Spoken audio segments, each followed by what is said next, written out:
We just can't do it, Helen, with you in the background, I'm afraid.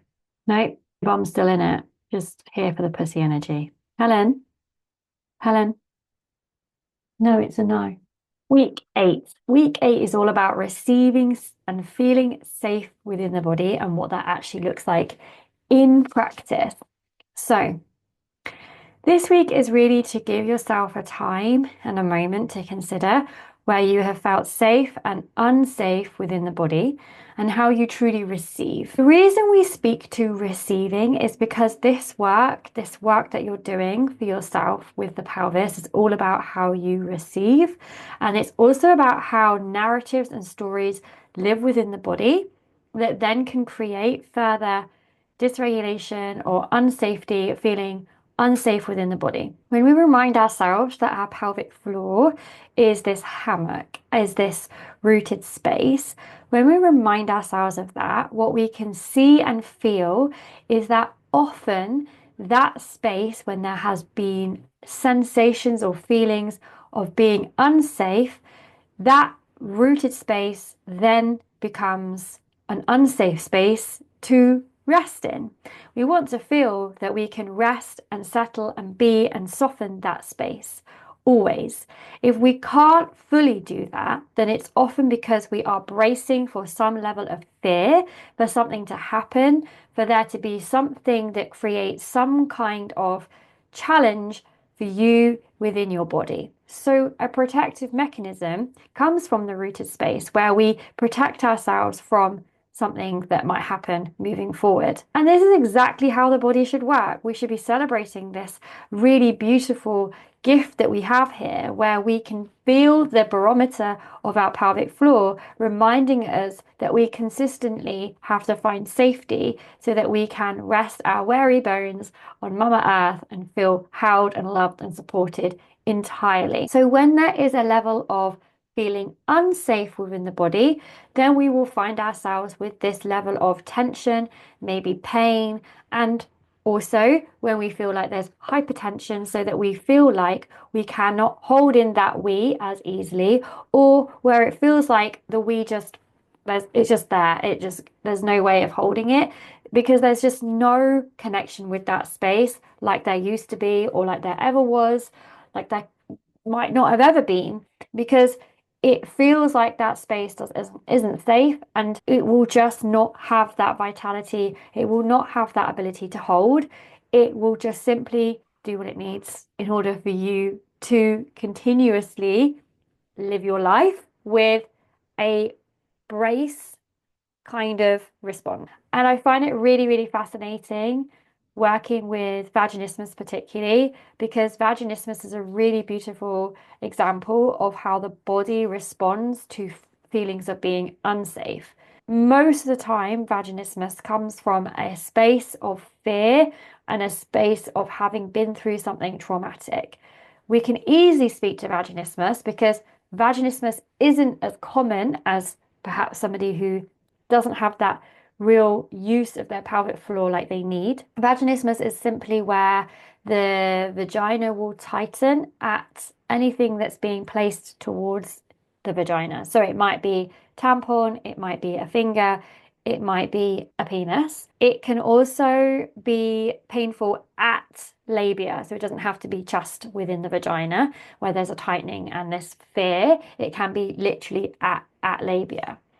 And what I see often is that unless we're changing something within our lives and acknowledging something that needs to be adjusted within our lives, and the vagina will continue to react in this way, the pelvis will continue to react in this way and brace for something.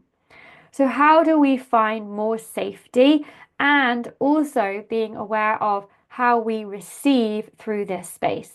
If we are used to hearing society's description of how a woman should receive in general, whether it's receiving compliments, because we can't receive compliments because that doesn't feel safe, because we don't want to admit as a woman that we have something that could be pitted against another woman, and therefore we don't feel safe to receive compliments, or a receiving of joy and pleasure because we are not given that as a birthright. It is our birthright to receive joy and pleasure, but that is removed from us in society, and it is removed from us often as children. Sometimes there's a chastising of touching ourselves, exploring ourselves sexually. That's a really good example of where pleasure in that sense can be taken away. But also, pleasure and joy as a child is exploration and being free to speak to things that are bringing up an inquisitive nature, curiosity. All of these things are shut down in childhood often in our society. And so we no longer feel safe to explore and speak and be in that receiving mode of the joy that life brings. So we shut that down early doors and replace it with maybe work output, parking our joy to in order to survive. That often comes up at that space. And how we receive moving into pleasure, how we receive pleasure and joy in terms of sex.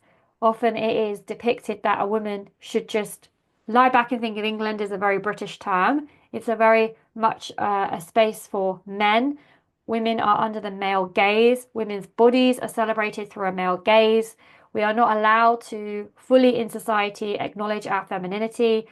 We can't just lie on the beach with our boobs out without necessarily receiving comments. Certainly, that's my experience. I don't have massive breasts, but I do love to just lie on the beach on my mat, not bothering anybody, not for the male gaze, simply for myself. I will receive comments. We are no longer allowed as women to be in our femininity and receive what it means to be truly feminine in today's society. Therefore, we have lost our way with receiving and finding safety overall. And I plant all these little seeds. So I'm trying to just leave this like little breadcrumb trail so that you can follow it so that eventually you can get to the cake and you can really see what I'm talking about when I mean you get to eat the cake. Like you get to receive joy and pleasure and you get to, that's your birthright. And you get to really find safety in the body. That is something that you get to do. Like you get to do that.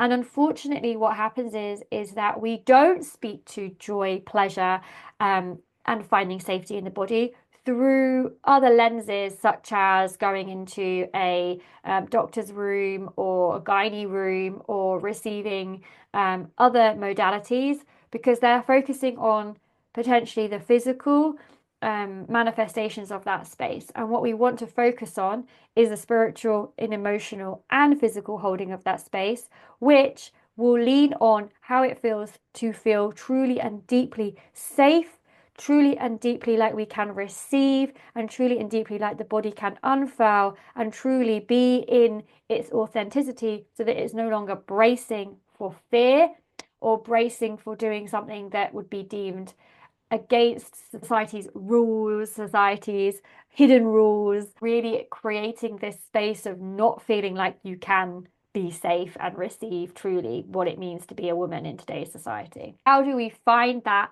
safety and how do we start to receive? Well, this is a whole journey and a whole thing. And when I work with a woman on a one-to-one, we will speak to their stories and their journey to this point and acknowledge the narratives that they've been through. And I like to see it as like kind of detective work a little bit. We're trying to find these little puzzle pieces that need to be placed back together so that the woman can feel whole again. So what we do is we often look at all the narratives, and sometimes things have been forgotten along the way because that's how clever we are. We will completely and utterly repress certain memories so that we don't find them to come up, obviously so, to remind us of some kind of trauma or challenge that we've been through, or we might downplay it. So when we're talking about, for example, a little bit of we coming out, we might think about how, well, we don't have any real stories or narratives around sex, for example. Maybe sex has always been great and maybe you were received really well within that space and you felt held and safe within those spaces. So then we have to go on other journeys with other stories and other narratives. It's really sometimes challenging to find and put together the pieces, but if there are still elements where there is an element of brace, where there is an element of a little bit of wee coming out, and you've been through, maybe you've had a birth and you've been through the birth story and so on and so forth, there must be something else. It could be a story, it could be the way that life was within the home. It is your rooted space, so that is linked to your root chakra, and that the root chakra, if we do not feel safe through basic elements like food, love, shelter, those kind of things, if they ever feel on rocky ground, having grown up or within your adult life, then there will be an element of feeling of being unsafe. Money can also come into that. So in order for us to find safety and fully receive, we have to feel like our basic needs are being met. And I often find that people who haven't made their home, or are still in their interim of working out where home is, often find that there is elements of feeling unsafe. And when they find their home, or when they make their home, it can make a huge difference to their safety and their feeling of safety within their pelvic floor. So I really noticed that for people often in this space, there seems to be often women that are coming to this space who might be in that interim, who might be just, I'm about to move house, I'm traveling the world at the moment, but I still don't know where I need to be. I've bought somewhere, but it doesn't feel like home to me yet because I haven't done certain elements to it. And then it's about, how do you find home within the body versus just being in the outside home sort of speak? How do we find home within ourselves, within our bodies, and find that safety again? Find that it's safe to come back into the body, into the womb, into the hara, into the vaginal area, and be in that space and be like, oh, it's actually safe to rest myself, my bones in the tissues, in the walls of my vagina, and know that that space feels safe once again. Some elements, some ways of touching on safety can be to look at stories that come up for you. So when you think about your pelvic floor and you think about stories that might be there, what stories are there? And if you need further support, you know where I am. Maybe you have a counselor for further support to really speak to that. But really thinking about, are there any stories that come up for you when you think about your safety within that space in any way? And then the next thing is to work on how you receive, how you truly, deeply receive. So we really want to acknowledge what receiving looks like through that space. So to find safety, we want to look at thematic practices. We want to come back to the nervous system ladder to find glimmers and acknowledge where our nervous systems are at any given moment. And we are going to explore this somatic practice now around finding safety and receiving from this space. To touch on receiving again, I'd love for you to sit with, what does it look like when someone pays you a compliment? How do you receive that? It's a really easy starting point to think about how you receive. And then the next part of it would be, okay, if somebody gifts you something, how do you sit with that gift? How do you receive that gift? And just then allow for a snowball effect of where else you receive in your life, where else joy comes from in your life, where else pleasure comes from, and just really allow for that snowball of receiving. So we're going to just do this really beautiful practice now around finding safety and how we receive in that space.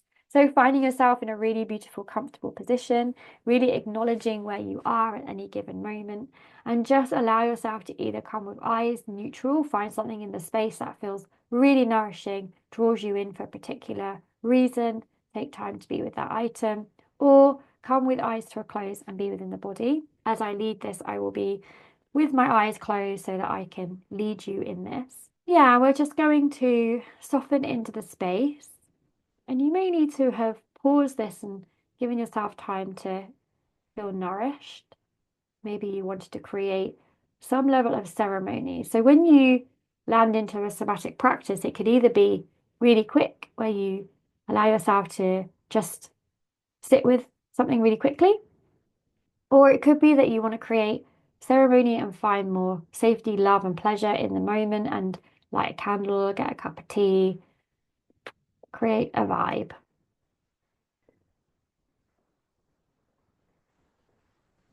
So we're really thinking about coming back to the body in this way. We've explored the nervous system, we've explored those tools, we've explored a little bit more around narratives and how they can sit in the body. And now we're going to explore a moment in time and how we received this moment in time and how we can find safety through that. And taking in this breath, exhaling out of the mouth, maybe doing that 2 more times, inhaling and exhaling out of the mouth.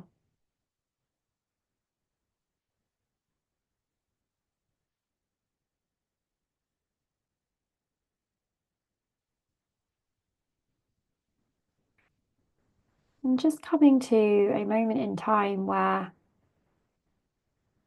you could feel pleasure.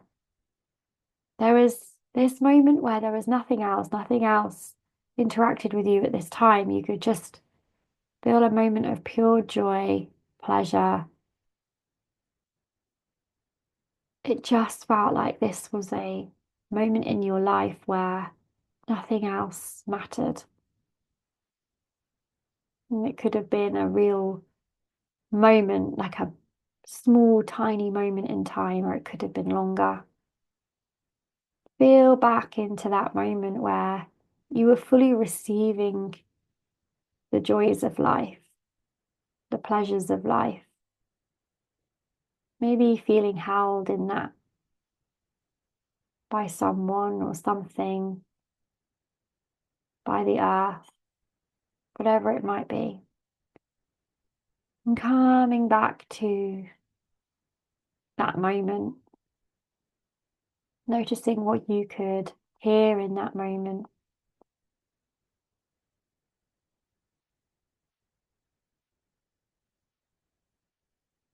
Noticing what you could smell in that moment.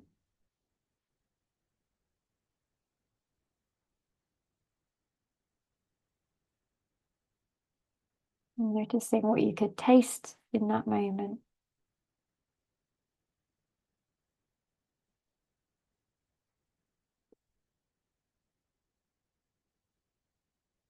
Noticing what you could touch and feel in that moment.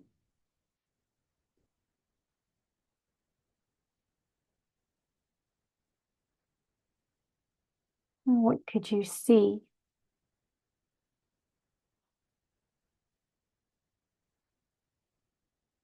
Giving yourself time to breathe those senses into the body and notice any sensations that arise in the body when you feel into those.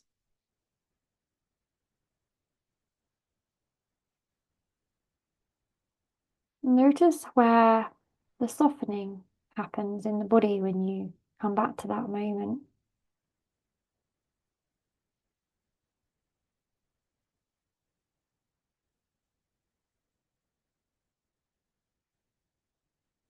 Seeing how that rooted space softens, how the labia soften.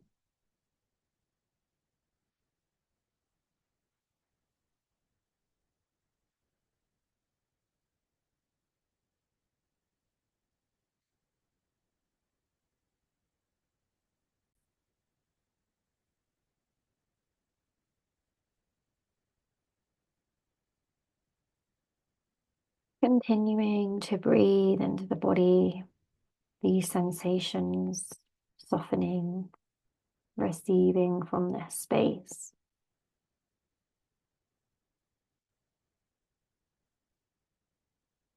And now just noticing where in the body might need a level of touch and acknowledgement from that. Where do you notice in the body that needs tending? Bringing in that element of touch and acknowledgement in the space. Maybe it's at heart, maybe it's that womb, maybe you just need to move the body.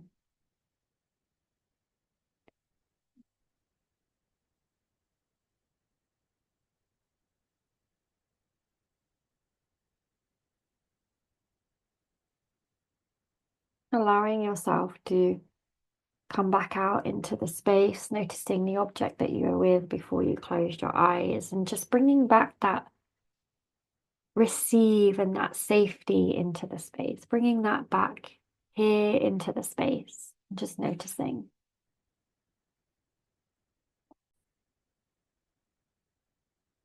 Give yourself enough time to come back into the space, maybe pausing the recording where necessary.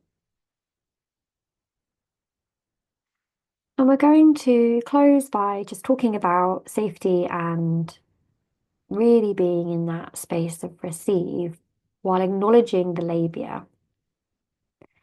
So our labia are the first gate of the pelvis. They're the very, very first gate. The first gate, when there's several gates of the pelvis, is really, really fascinating to me. This first gate, the labia, is often bypassed. It's often ignored. And we find ourselves with stories where people ignored and bypassed that first gate.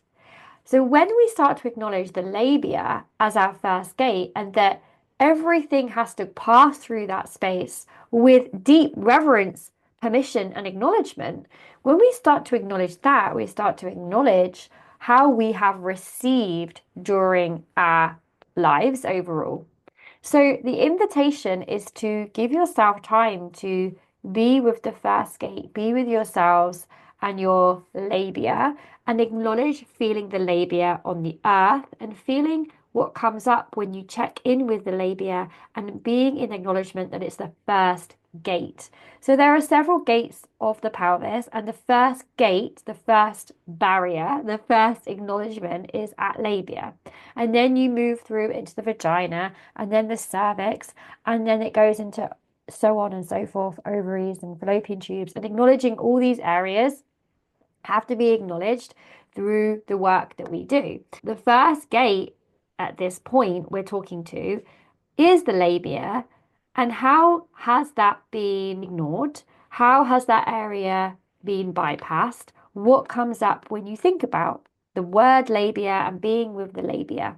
To bring vitality to the labia, to the tissues of that space, we want to acknowledge that space. A really great practice is to come into that space by placing a hand, cupping a hand at vulva, at labia, and pausing and breathing down into that space. And when you're in that space, feel as though the pelvis is resting on your hand and it's being held by your hand, and you can feel the labia underneath that. The perineum is the part between the anus and the opening to the vagina, so the labia area, and that really is the lowest part that rests on the earth. So sometimes just a gentle rock can give yourself time to just bring vitality, breath, and acknowledgement to that space.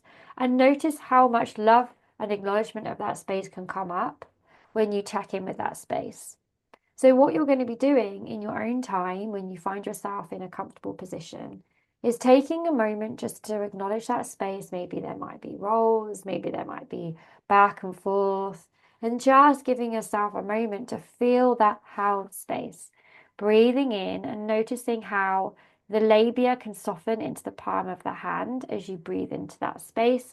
And notice what narratives, stories, thoughts, sensations, feelings, colors, whatever it might be, come up. Maybe you need to journal with them and be with them, but just really acknowledging that space. And when you feel an element of completion, come back and just notice yourself and be grateful for yourself for acknowledging that space. And as you move forward into your life, into your day, notice how that space is honored and acknowledged, maybe through sex, maybe through how you receive, maybe through how you utilize menstrual products, maybe how you wipe at vulva when you go for a wee. It's just generally an acknowledgement of that space and acknowledging that that space deserves tending and deserves honor. So I'm celebrating you for week 8. Before we move into week 9, give yourself this week of integration. Come back to those somatic practices. Come back to another time where there was joy.